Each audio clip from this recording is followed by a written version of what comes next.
Hello everyone, I welcome you all on the amazing platform Intense Focus Academy. Today I am going to discuss the new topic in our pediatric nursing, that is neonatology. Neonatology is basically the study of neonate or a newborn baby. So let us start with the definitions.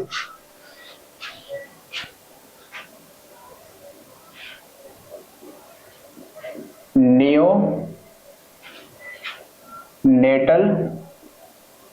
period.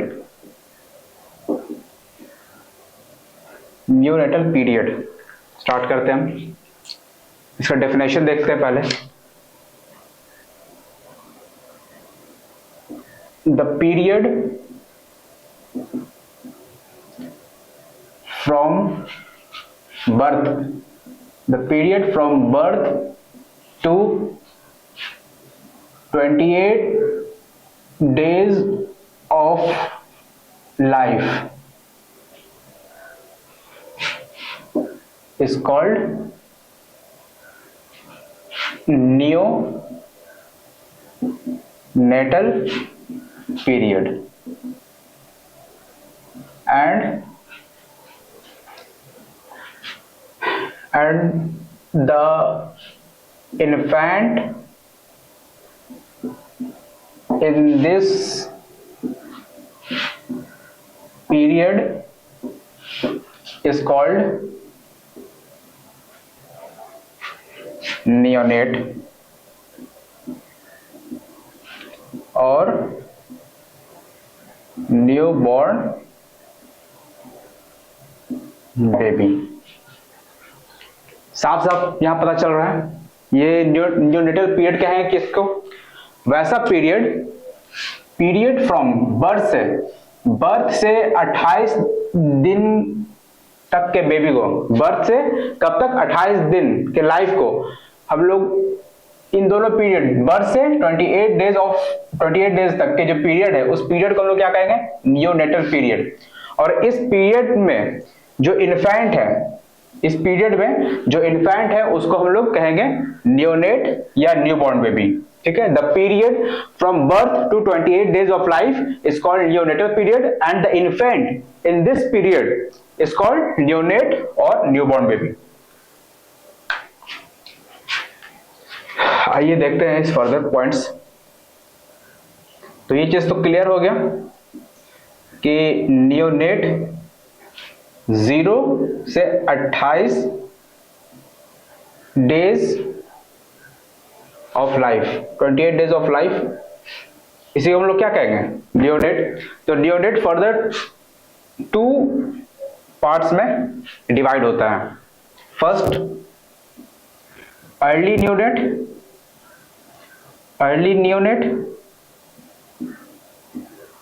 Second late neonate period.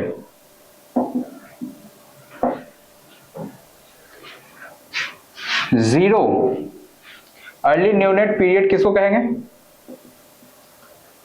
0 to या कह सकते हैं birth to less than 7 days, इतने period को हम लोग कहेंगे early neonate. Late neonate कब, तो 7 to 28 days of life. Birth से 7 डेज तक के अर्ली नियोनेट और 7 से 28 डेज के पीरियड को हम लोग क्या कहेंगे, लेट नियोनेट पीरियड। नियोनेट तो देख चुके हैं, इसके आगे हम लोग देखते हैं इन्फेंट किसको कहेंगे, टॉडलर किसको कहेंगे, प्री स्कूल किसको कहेंगे, pre school children, school going,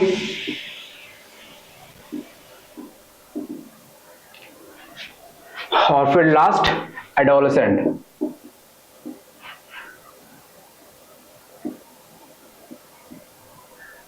infants में आ गया आपका 28 days to 1 year. Infants, toddler 1 to 3 year. Preschool 3 to 6 year. School going 6 to 12 year. और adolescent approximately 10 to 20 years. ठीक है, न्यूनेट हम लोग देख चुके हैं. न्यूनेट किसको कहेंगे? तो 0 to 28 डेज ऑफ लाइफ को न्यूनेट. उसके बाद इन्फेंट किसको कहेंगे? 28 डेज टू 1 ईयर. 28 डेज से 1 साल के अंदर के बच्चे को हम लोग क्या कहेंगे? इन्फेंट. फिर उसके बाद टॉडलर आता है. टॉडलर 1 साल से 3 साल के बच्चे को toddler. Preschool going, preschool baby किसको कहेंगे? 3 to 6 years. School going 6 to 12 years. और adolescent 10 to 20 years of age को हम लोग एडोलेसेंट कहते हैं. नेक्स्ट क्लासिफिकेशन देखते हैं. Classification of neonates.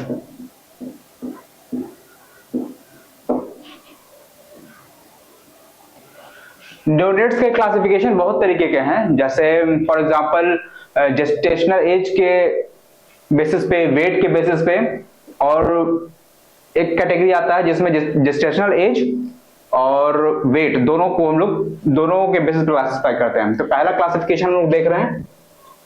First classification according to gestational age. Gestational as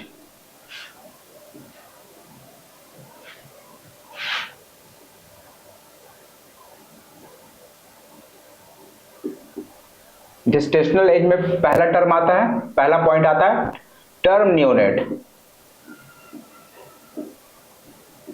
ये टर्म न्यूनेट है क्या?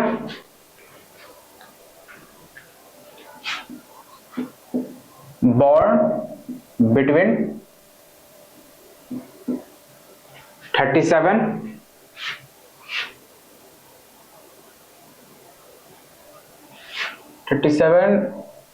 completed weeks to 42 weeks. 37 weeks से 37 वीक्स से 42 वीक्स के बीच अगर कोई बेबी डिलीवर होता है, तो अगर वो जन्म लेता है, तो उसको हम लोग क्या कहेंगे? Term neonate. फिर आ जाइए pre term neonate. Pre term neonate.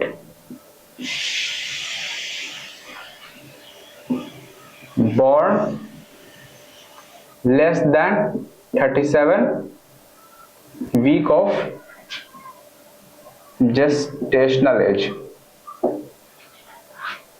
कोई भी बेबी 37 वीक से पहले अगर बॉर्न हो जाता है, तो उसको हम लोग कहेंगे प्री टर्म न्यूनेट. इसी में एक सब पॉइंट आता है extremely preterm. Extremely pre term neonate. ये क्या है? बॉर्न लेस देन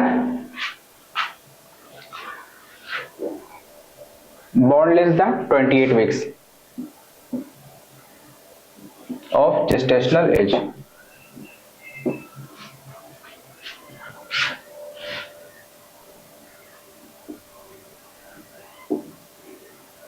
टर्म हो गया, प्री टर्म. और नेक्स्ट आता है post term. Post term neonate.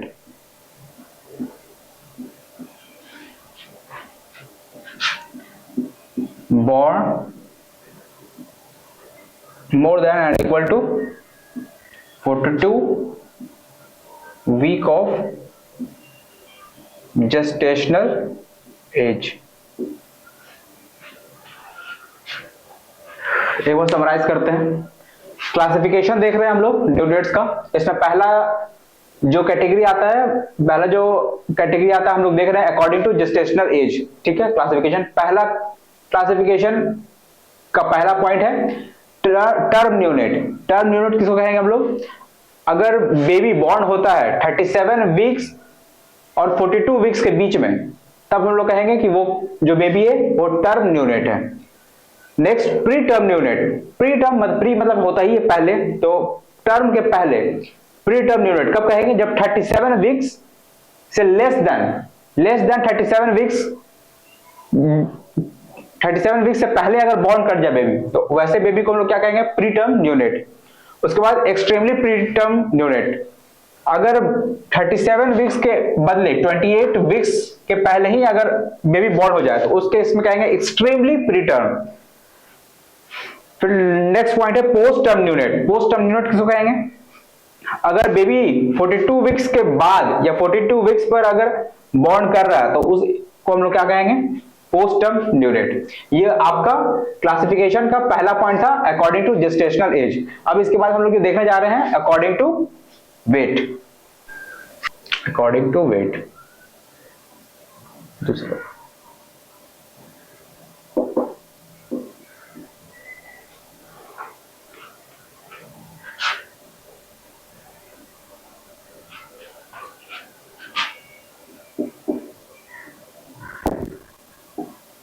Terminology body wait.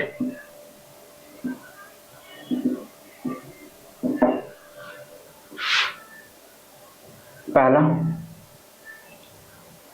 LBW। LBW means low birth wait.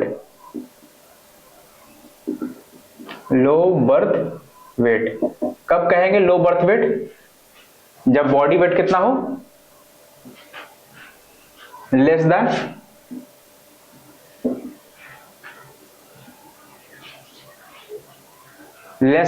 2500 ग्राम और 2.5 kg। Less than 2.5 kg। दूसरा क्या था?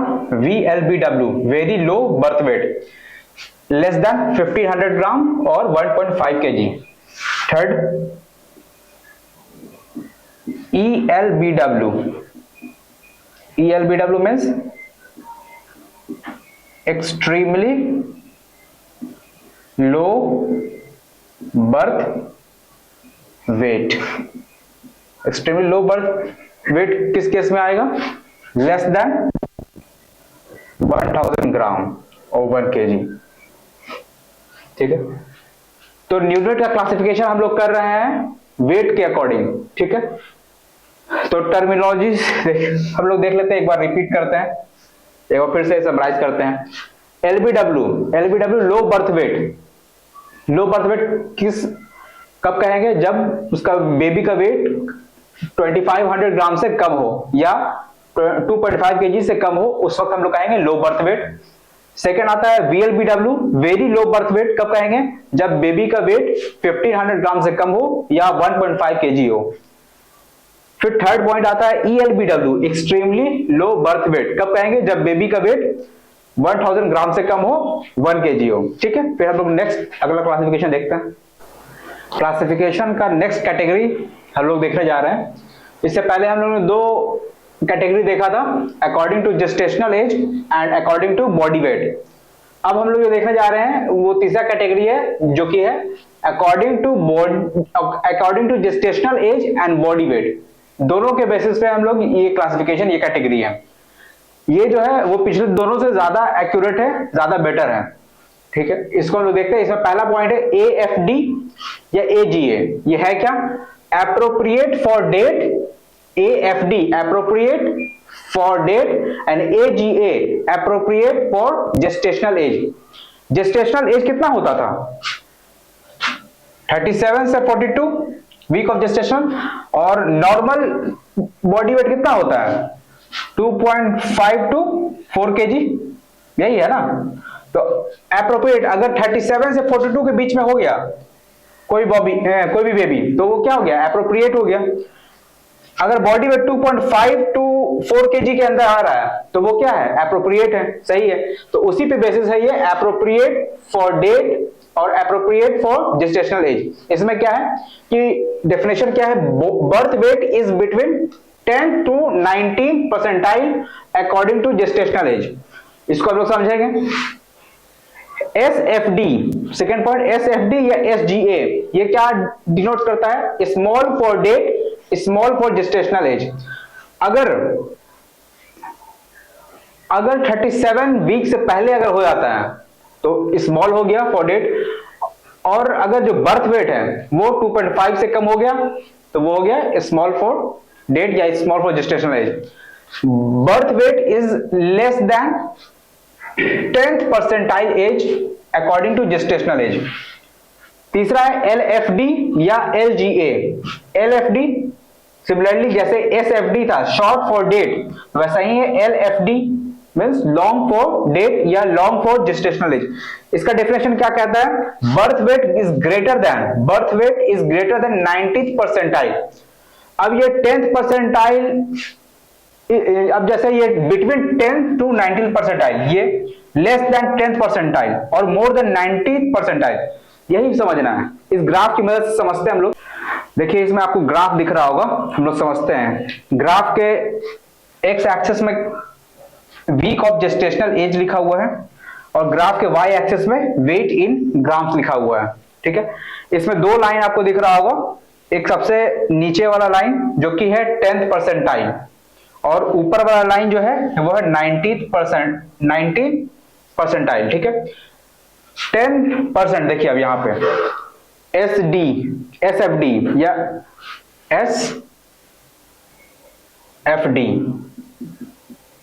Short for day. इसमें क्या है, birth weight less than 10th percentile, ये 10th परसेंटाइल का लाइन है। इसके नीचे जितना भी जो भी आएगा पॉइंट, वो सारा जो है किसके अंदर आएगा, SFD के अंदर।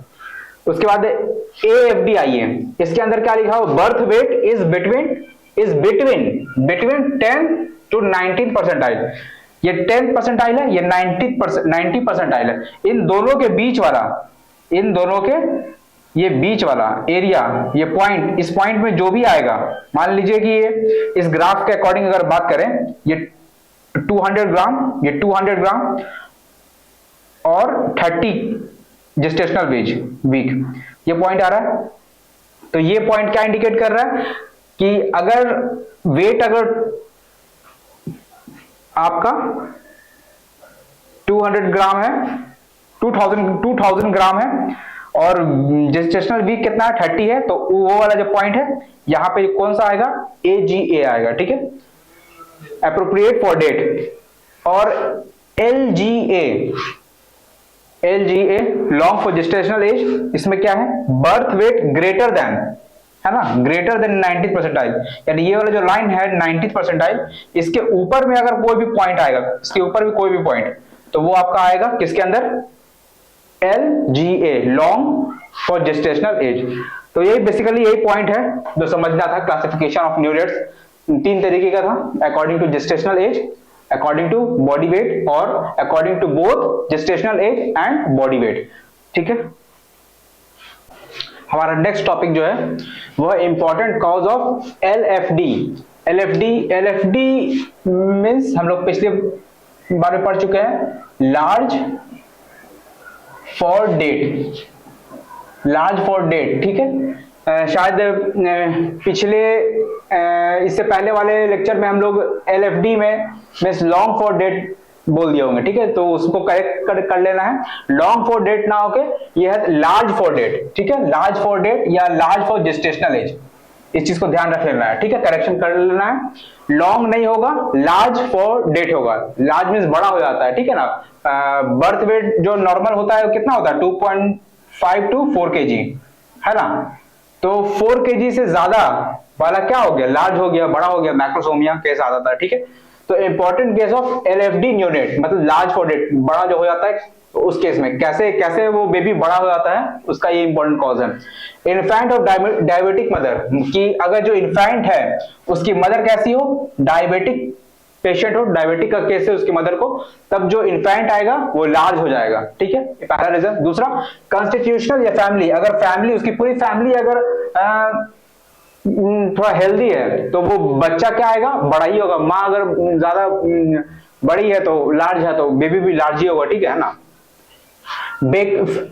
बेक्विथ-विट्जमैन सिंड्रोम, एक ये केस सोटोज सिंड्रोम या सेरेब्रल जाइजेंटिज्म हुआ तब क्या होगा, एलएफडी होगा। इन्फेंट हो गया, कॉन्स्टिट्यूशनल हो गया, बेक्विथ-विट्जमैन हो गया, सोटोज सिंड्रोम, लास्ट कंजेनाइटल हाइपोथायरॉयडिज्म। अगर ये सारा अगर केस होगा तब आपका जो बेबी होगा या न्यूनेट होगा वो क्या होगा, एलएफडी होगा। तो ये सारा काउज है एलएफडी न्यूनेट का, एक बार देख लीजिएगा आप लोग।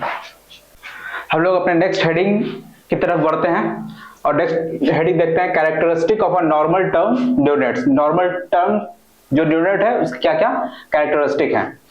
Birth weight of an average Indian boy, जो एक एवरेज इंडियन बॉय है उसका बर्थ वेट क्या होता है, 2.9 kg। हम लोग देख चुके हैं कि नॉर्मली बर्थ वेट कितना होता है, 2.5 to 4 kg, ठीक है। बट यहाँ पे ध्यान देने वाला ये बात है, यहाँ पे लिखा हुआ एवरेज इंडियन बेबी। तो एवरेज इंडियन बेबी अगर पूछेगा क्वेश्चन तो हम लोग जाएंगे 2.9 kg के साथ। लेंथ कितना होता है नॉर्मल यूनिट्स का, 50 सेंटीमीटर, ठीक है। यूनिट्स पे खास ध्यान रखना है, ये मीटर नहीं है, ठीक है ना, सेंटीमीटर है, 50 centimetre. Length of umbilical cord 48 to 50 centimetre. Head circumference 33 to 35 centimetre. Heart rate 120 to 140 per minute. Respiratory rate 40 to 60 breath per minute. Upper segment हो गया हमारा ये वर्टेक्स से लेके प्यूबिक सिम्फाइसिस तक, ठीक है।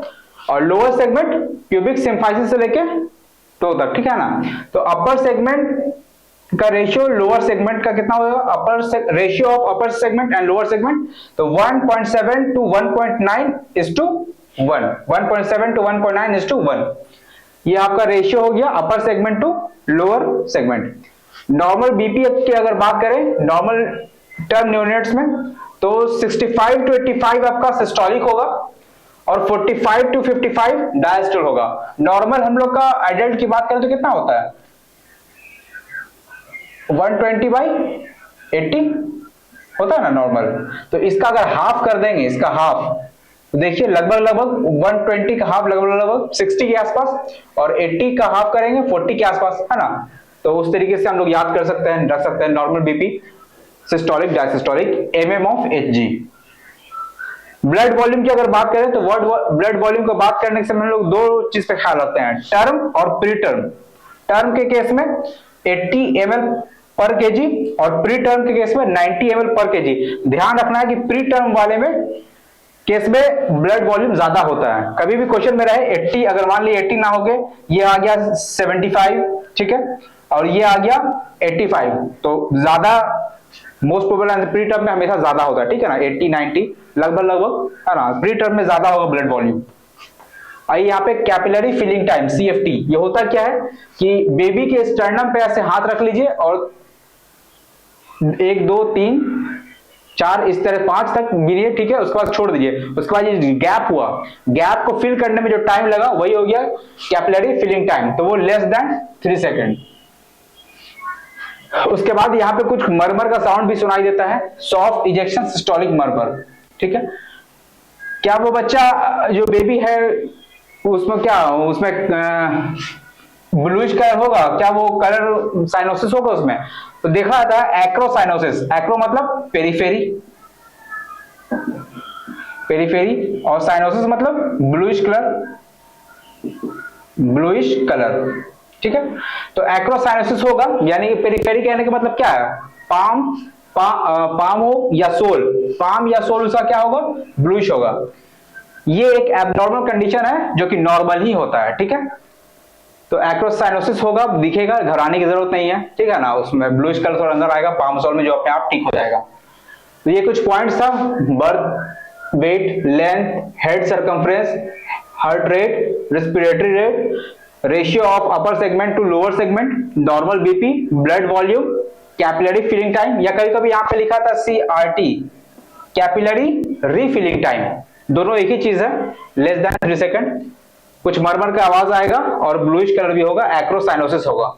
तो ये कुछ हम लोगों ने आज न्यूनेटोलॉजी का कुछ पॉइंट्स देखे हम लोग। तो इस लेक्चर में अगर कोई भी क्वेश्चंस, डाउट, क्वेरी हो तो आप कमेंट बॉक्स में लिखिए, हम लोग उसका आंसर करेंगे। आज के लिए इतना ही, थैंक यू।